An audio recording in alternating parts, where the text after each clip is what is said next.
নমস্কার, আপনারা শুনছেন রবীন্দ্রনাথ ঠাকুরের ছোট গল্প খোকাবাবুর প্রত্যাবর্তন, প্রথম পরিচ্ছেদ। রায়চরণ যখন বাবুদের বাড়ি প্রথম চাকরি করিতে আসে তখন তাহার বয়স 12। যশোহর জেলায় বাড়ি, লম্বা চুল, বড় বড় চোখ, শ্যাম চিক্কন ছিপছিপে বালক, জাতিতে কায়স্থ, তাহার প্রভুরাও কায়স্থ। বাবুদের 1 বৎসর বয়স্ক একটি শিশুর রক্ষণ ও পালন কার্যে সহায়তা করা তাহার প্রধান কর্তব্য ছিল। সেই শিশুটি কালক্রমে রায়চরণের কক্ষ ছাড়িয়া স্কুলে, স্কুল ছাড়িয়া কলেজে, অবশেষে কলেজ ছাড়িয়া মুন্সেফিতে প্রবেশ করিয়াছে। রায়চরণ এখনো তাহার ভৃত্য। তাহার আর একটি মনিব বাড়ি আছে, মা ঠাকুরানী ঘরে আসিয়াছেন। সুতরাং অনুকূল বাবুর ওপর রায়চরণের পূর্বে যতটা অধিকার ছিল তাহার অধিকাংশই নতুন কর্ত্রীর হস্তগত হইয়াছে। কিন্তু কর্ত্রী যেমন রায়চরণের পূর্বাধিকার কতকটা হ্রাস করিয়া লইয়াছেন, তেমনি একটি নতুন অধিকার দিয়া অনেকটা পূরণ করিয়া দিয়াছেন। অনুকূলের একটি পুত্র সন্তান অল্পদিন হইল জন্মলাভ করিয়াছে এবং রায়চরণ কেবল নিজের চেষ্টা ও অধ্যাবসায়ে তাহাকে সম্পূর্ণরূপে আয়ত্ত করিয়া লইয়াছে।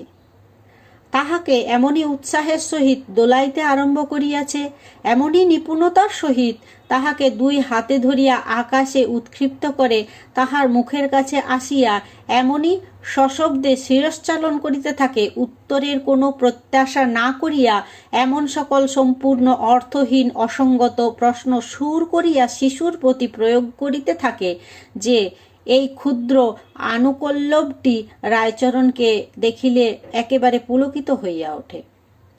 অবশেষে ছেলেটি যখন হামাগুড়ি দিয়া অতি সাবধানে চৌকাট পার হইত এবং কেহ ধরিতে আসিলে খিলখিল হাস্যকলরব তুলিয়া দ্রুতবেগে নিরাপদ স্থানে লুকাইতে চেষ্টা করিত, তখন রায়চরণ তাহার অসাধারণ চাতুর্য ও বিচার শক্তি দেখিয়া চমৎকৃত হইয়া যাইত। মার কাছে গিয়া সগর্ব সবিস্ময়ে বলিত, মা, তোমার ছেলে বড় হয়ে জজ হবে, 5,000 টাকা রোজগার করবে। পৃথিবীতে আর কোনো মানব সন্তান যে এই বয়সে চৌকাট লঙ্ঘন করিতে অসম্ভব চাতুর্যের পরিচয় দিতে পারে তাহা রায়চরণের ধ্যানের অগম্য। কেবল ভবিষ্যৎ জজেদের পক্ষে কিছুই আশ্চর্য নহে। অবশেষে শিশু যখন টলমল করিয়া চলিতে আরম্ভ করিল, সে এক আশ্চর্য ব্যাপার। এবং যখন মাকে মা, পিসিকে পিচি এবং রায়চরণকে চন্ন বলিতে সম্ভাষণ করিল, তখন রায়চরণ সেই প্রত্যায়াতিত সংবাদ যাহার তাহার কাছে ঘোষণা করিতে লাগিল। সবচেয়ে আশ্চর্যের বিষয় এই যে মাকে মা বলে, পিসিকে পিসি বলে, কিন্তু আমাকে চন্ন বলে। বাস্তবিক শিশুর মাথায় এ বুদ্ধি কি করিয়া যোগাইল বলা শক্ত। নিশ্চয় কোনো বয়স্ক লোক কখনোই এরূপ আলোক সামান্যতার পরিচয় দিত না, এবং দিলেও তাহার জজের পদপ্রাপ্তি সম্ভাবনা সম্বন্ধে সাধারণের সন্দেহ উপস্থিত হইত। কিছুদিন বাদে মুখে দড়ি দিয়া রায়চরণকে ঘোড়া সাজিতে হইল এবং মল্ল সাজিয়া তাহাকে শিশুর সহিত কুস্তি করিতে হইল। আবার পরাভূত হইয়া ভূমিতে পড়িয়া না গেলে বিষম বিপ্লব বাধিত। এই সময়ে অনুকূল পদ্মা তীরবর্তী এক জেলায় বদলি হইলেন। অনুকূল তাহার শিশুর জন্য কলিকাতা হইতে এক ঠেলাগাড়ি লইয়া গেলেন। সাটিনের জামা এবং মাথায় একটা জরির টুপি, হাতে সোনার বালা এবং পায়ে 2 গাছি মল পরাইয়া রায়চরণ নবকুমারকে 2 বেলা গাড়ি করিয়া হাওয়া খাওয়াইতে লইয়া যাইত। বর্ষাকাল আসিল।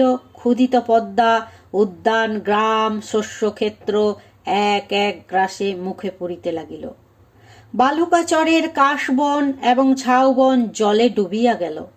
পাড় ভাঙার অবিশ্রাম ঝুপঝাপ শব্দ জলের গর্জনে 10 দিক মুখরিত হইয়া উঠিল এবং দ্রুতবেগে ধাবমান ফেনরাশি নদীর তীব্র গতিকে প্রত্যক্ষ গোচর করিয়া তুলিল। অপরাহ্নে মেঘ করিয়াছিল, কিন্তু বৃষ্টির কোনো সম্ভাবনা ছিল না। রায়চরণের খামখেয়ালি ক্ষুদ্র প্রভু কিছুতেই ঘরে থাকিতে চাহিল না। গাড়ির ওপর চড়িয়া বসিল। রায়চরণ ধীরে ধীরে গাড়ি ঠেলিয়া ধান্যক্ষেত্রের প্রান্তে নদীর তীরে আসিয়া উপস্থিত হইল।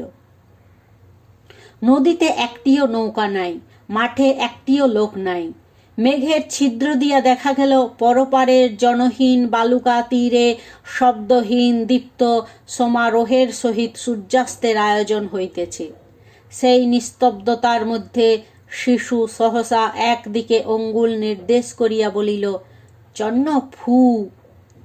অনতি দূরে সজল পঙ্কিল ভূমির ওপর একটি বৃহৎ কদম্ব বৃক্ষের উচ্চ শাখায় গুটিকতক কদম্ব ফুল ফুটিয়াছিল। সেই দিকে শিশুর লুব্ধ দৃষ্টি আকৃষ্ট হইয়াছিল। 2-4 দিন হইল রায়চরণ কাঠি দিয়া বিদ্ধ করিয়া তাহাকে কদম্ব ফুলের গাড়ি বানাইয়া দিয়াছিল। তাহাতে দড়ি বাঁধিয়া টানিয়া এত আনন্দ বোধ হইয়াছিল যে সেদিন রায়চরণকে আর লাগাম পরিতে হয় নাই। ঘোড়া হইতে সে একেবারেই সহিসের পদে উন্নীত হইয়াছিল। কাদা ভাঙ্গিয়া ফুল তুলিতে যাইতে চন্নর প্রবৃত্তি হইল না। তাড়াতাড়ি বিপরীত দিকে অঙ্গুলি নির্দেশ করিয়া বলিল, দেখো দেখো, ওই দেখো পাখি, ওই উড়ে গেল। আয় রে পাখি, আয় আয়। এইরূপ অবিশ্রান্ত বিচিত্র কলরব করিতে করিতে সবেগে গাড়ি ঠেলিতে লাগিল। কিন্তু যে ছেলের ভবিষ্যৎ জজ হইবার কোনো সম্ভাবনা আছে, তাহাকে এরূপ সামান্য উপায়ে ভুলাইবার প্রত্যাশা করা বৃথা। বিশেষত চারিদিকে দৃষ্টি আকর্ষণের উপযোগী কিছুই ছিল না, এবং কাল্পনিক পাখি লইয়া অধিকক্ষণ কাজ চলে না। রায়চরণ বলিল, তবে তুমি গাড়িতে বসিয়া থাকো, আমি চট করে ফুল তুলে আনছি। খবরদার জলের ধারে যেও না।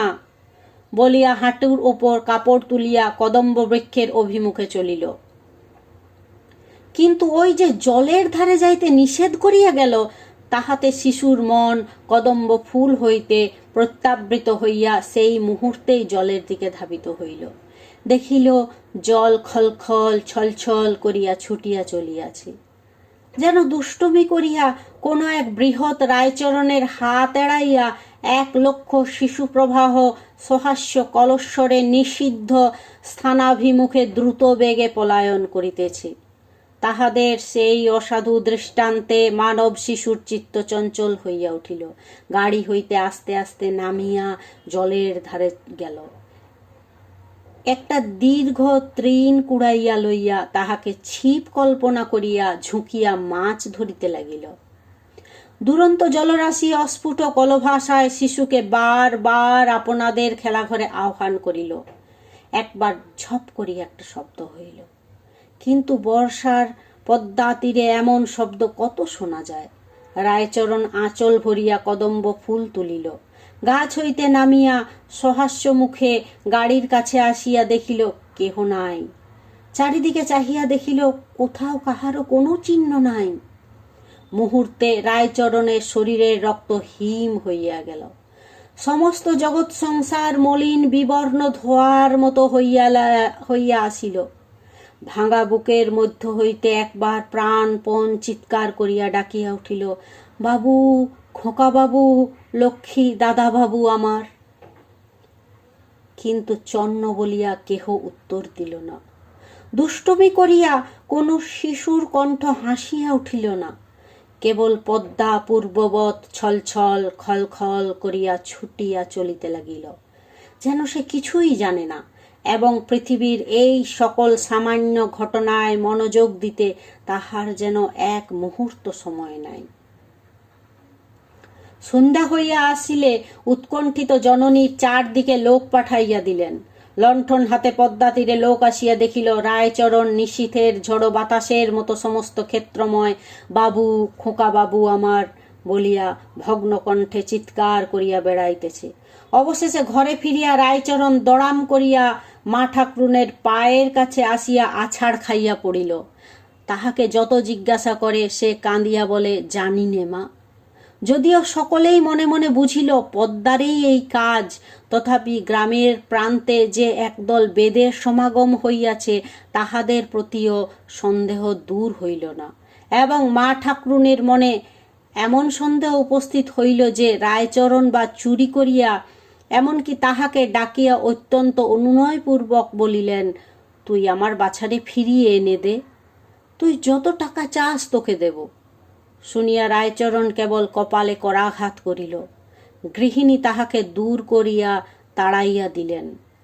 অনুকূলবাবু তাহার স্ত্রীর মন হইতে রায়চরণের প্রতি এই অন্যায় সন্দেহ দূর করিবার চেষ্টা করিয়াছিলেন। জিজ্ঞাসা করিয়াছিলেন রায়চরণ এমন জঘন্য কাজ কি উদ্দেশ্যে করিতে পারে। গৃহিণী বলিলেন, কেন, তাহার গায়ে সোনার গয়না ছিল। দ্বিতীয় পরিচ্ছেদ। রায়চরণ দেশে ফিরিয়া গেল। এতকাল তাহার সন্তানাদি হয় নাই, হইবার বিশেষ আশাও ছিল না। কিন্তু দৈবক্রমে বৎসর না যাইতেই তাহার স্ত্রী অধিক বয়সে একটি পুত্র সন্তান প্রসব করিয়া লোকলীলা সম্বরণ করিল। এই নবজাত শিশুটির প্রতি রায়চরণের অত্যন্ত বিদ্বেষ জন্মিল। মনে করিল এ যেন ছল করিয়া খোকাবাবুর স্থান অধিকার করিতে আসিয়াছে। মনে করিল প্রভুর একমাত্র ছেলেটি জলে ভাসাইয়া নিজে পুত্র শোক উপভোগ করা যেন একটি মহাপাতক। রায়চরণের বিধবা ভগ্নী যদি না থাকিত তবে এ শিশুটি পৃথিবীর বায়ু বেশি দিন ভোগ করিতে পাইত না।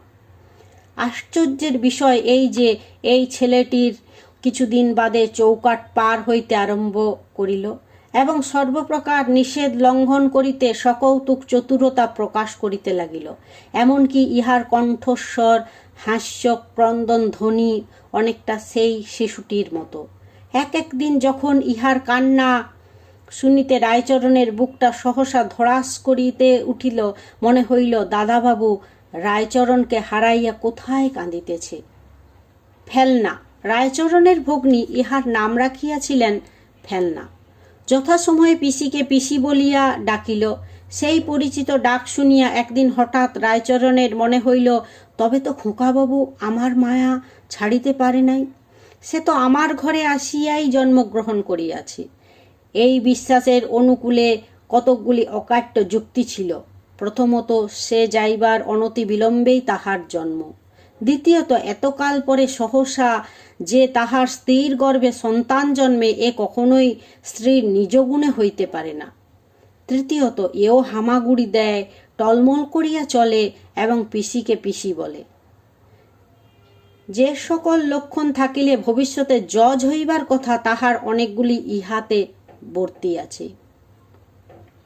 তখন মা ঠাকরুনের সেই দারুণ সন্দেহের কথা হঠাৎ মনে পড়িল। আশ্চর্য হইয়া মনে মনে কহিল, আহা, মায়ের মন জানিতে পারিয়াছিল তাহার ছেলেকে কে চুরি করিয়াছে।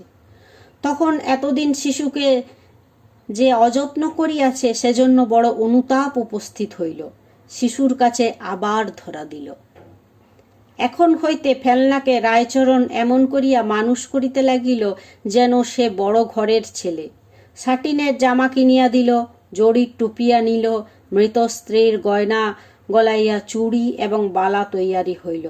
পাড়ার কোনো ছেলের সহিত তাহাকে খেলিতে দিত না। রাত্রিদিন নিজেই তাহার একমাত্র খেলার সঙ্গী হইল।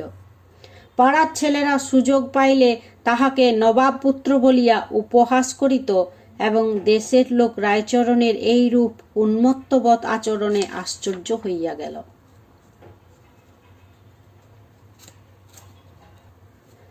ফেলনার যখন বিদ্যাভ্যাসের বয়স হইল তখন রায়চরণ নিজের জোত জমা সমস্ত বিক্রয় করিয়া ছেলেটিকে কলিকাতায় লইয়া গেল। সেখানে বহু কষ্টে একটি চাকরি জোগাড় করিয়া ফেলনাকে বিদ্যালয়ে পাঠাইল। নিজে যেমন তেমন করিয়া থাকিয়া ছেলেকে ভালো খাওয়া, ভালো পড়া, ভালো শিক্ষা দিতে ত্রুটি করিত না। মনে মনে বলিত, বৎস, ভালোবাসিয়া আমার ঘরে আসিয়াছ বলিয়া যে তোমার কোনো অযত্ন হইবে তা হইবে না। এমনি করিয়া 12 বৎসর কাটিয়া গেল। ছেলে পড়ে শুনে ভালো, দেখিতে শুনিতেও ভালো, বেশ হৃষ্টপুষ্ট, উজ্জ্বল শ্যামবর্ণ, কেশ বিন্যাসের প্রতি বিশেষ দৃষ্টি, মেজাজ কিছু সুখী এবং শৌখিন। বাপকে ঠিক বাপের মতো মনে করিতে পারিত না, কারণ রায়চরণ স্নেহে বাপ এবং সেবায় ভৃত্য ছিল। এবং তাহার আর একটি দোষ ছিল, সে যে ফেলনার বাপ একথা সকলের কাছেই গোপন রাখিয়াছিল।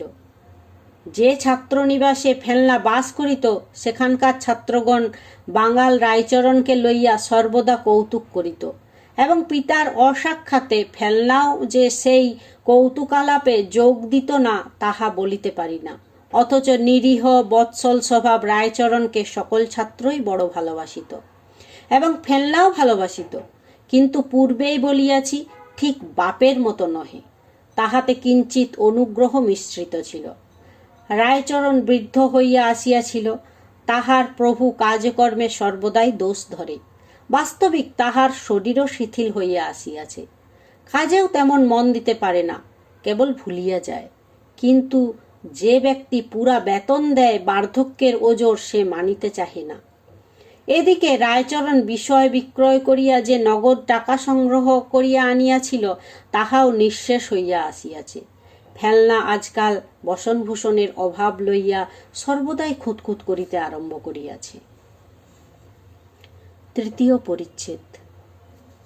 একদিন রায়চরণ হঠাৎ কর্মে জবাব দিল এবং ফেলনাকে কিছু টাকা দিয়া বলিল, আবশ্যক পড়িয়াছে, আমি কিছুদিনের মতো দেশে যাইতেছি। এই বলিয়া বারাসাতে গিয়া উপস্থিত হইল। অনুকূলবাবু তখন সেখানে মুনসেফ ছিলেন। অনুকূলের আর দ্বিতীয় সন্তান হয় নাই। গৃহিণী এখনো সেই পুত্রশোক বক্ষের মধ্যে লালন করিতেছিলেন।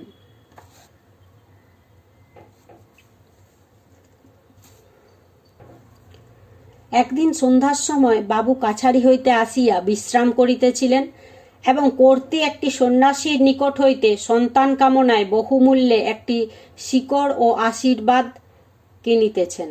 এমন সময় প্রাঙ্গণে শব্দ উঠিল, জয় হোক মা।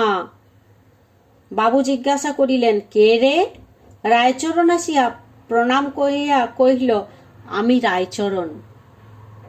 বৃদ্ধকে দেখিয়া অনুকূলের হৃদয় আর্দ্র হইয়া উঠিল।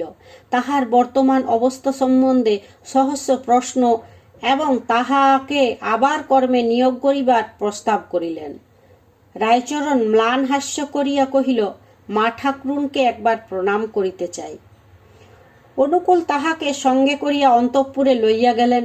মা ঠাকরুন রায়চরণকে তেমন প্রসন্নভাবে সমাদর করিলেন না। রায়চরণও তৎপ্রতি লক্ষ্য না করিয়া জোর হস্তে কহিল, প্রভু, মা, আমি তোমাদের ছেলেকে চুরি করিয়া লইয়াছিলাম। পদ্মাও নহে, আর কেহ নহে, কৃতজ্ঞ অধম এই আমি। অনুকূল বলিয়া উঠিল, বলিস কি রে, কোথায় সে? আজ্ঞা, আমার কাছেই আছে, আমি পরশু আনিয়া দেব। সেদিন রবিবার, কাছারি নাই। প্রাতঃকাল হইতে স্ত্রী পুরুষ দুজনেই উন্মুখভাবে পথ চাহিয়া বসিয়া আছেন। 10টার সময় ফেলনাকে সঙ্গে লইয়া রায়চরণ আসিয়া উপস্থিত হইল। অনুকূলের স্ত্রী কোনো প্রশ্ন, কোনো বিচার না করিয়া তাহাকে কোলে বসাইয়া, তাহাকে স্পর্শ করিয়া, তাহার আঘ্রাণ লইয়া অতৃপ্ত নয়নে তাহার মুখ নিরীক্ষণ করিয়া কাঁদিয়া হাসিয়া ব্যাকুল হইয়া উঠিলেন। বাস্তবিক ছেলেটি দেখিতে বেশ, বেশভূষা আকার প্রকারে দারিদ্র্যের কোনো লক্ষণ নাই। মুখে অত্যন্ত প্রিয় দর্শন, বিনীত সলজ্জ ভাব দেখিয়া অনুকূলের হৃদয়েও সহসা স্নেহ উচ্ছ্বসিত হইয়া উঠিল। তথাপি তিনি অবিচলিত ভাব ধারণ করিয়া জিজ্ঞাসা করিলেন, কোনো প্রমাণ আছে? রায়চরণ কহিল, এমন কাজের প্রমাণ কি করিয়া থাকিবে? আমি যে তোমার ছেলে চুরি করিয়াছিলাম সে কেবল ভগবান জানেন, পৃথিবীতে আর কেহ জানে না। অনুকূল ভাবিয়া স্থির করিলেন যে ছেলেটিকে পাইবা মাত্র তাহার স্ত্রী যেরূপ আগ্রহের সহিত তাহাকে আগলাইয়া ধরিয়াছেন, এখন প্রমাণ সংগ্রহের চেষ্টা করা সুযুক্তি নহে। যেমনই হোক, বিশ্বাস করাই ভালো। তাছাড়া রায়চরণ এমন ছেলেই বা কোথায় পাবে, এবং বৃদ্ধ ভৃত্য তাহাকে অকারণে প্রতারণাই বা কেন করিবে? ছেলেটির সহিত কথোপকথন করিয়া জানিলেন যে শিশুকাল হইতে রায়চরণের সহিত আছে এবং রায়চরণকে সে পিতা বলিয়া জানিত, কিন্তু রায়চরণ কখনো তাহার প্রতি পিতার ন্যায় ব্যবহার করে নাই। অনেকটা ভৃত্যের ভাব ছিল।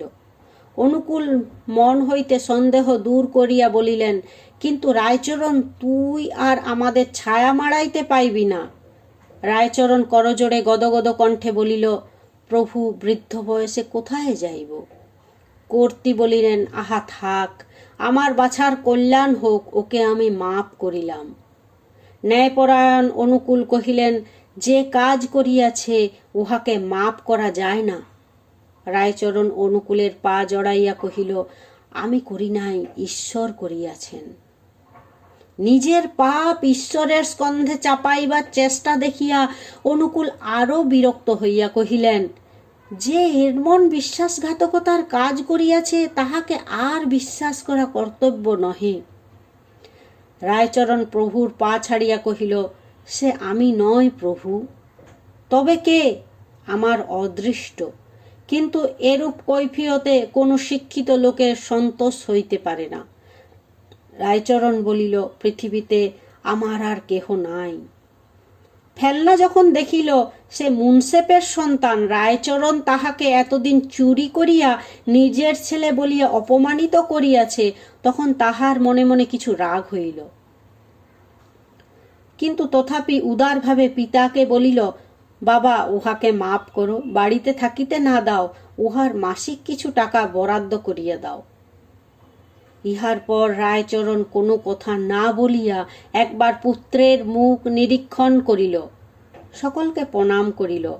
তাহার পর দ্বারের বাহির হইয়া পৃথিবীর অগণ্য লোকের মধ্যে মিশিয়া গেল। মাসান্তে অনুকূল যখন তাহার দেশের ঠিকানায় কিঞ্চিৎ বৃত্তি পাঠাইলেন, তখন সে টাকা ফিরিয়া আসিল। সেখানে কোনো লোক নাই।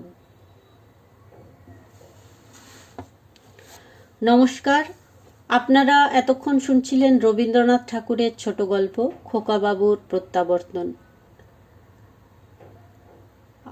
গল্পটি অসাধারণ সুন্দর। আশা করি আমার গল্পপাঠ আপনাদের ভালো লেগে থাকবে। যদি ভালো লাগে অবশ্যই চ্যানেলটি শেয়ার, সাবস্ক্রাইব এবং লাইক করবেন। আর আপনারা আপনাদের গুরুত্বপূর্ণ মন্তব্য করতে ভুলবেন না। নমস্কার।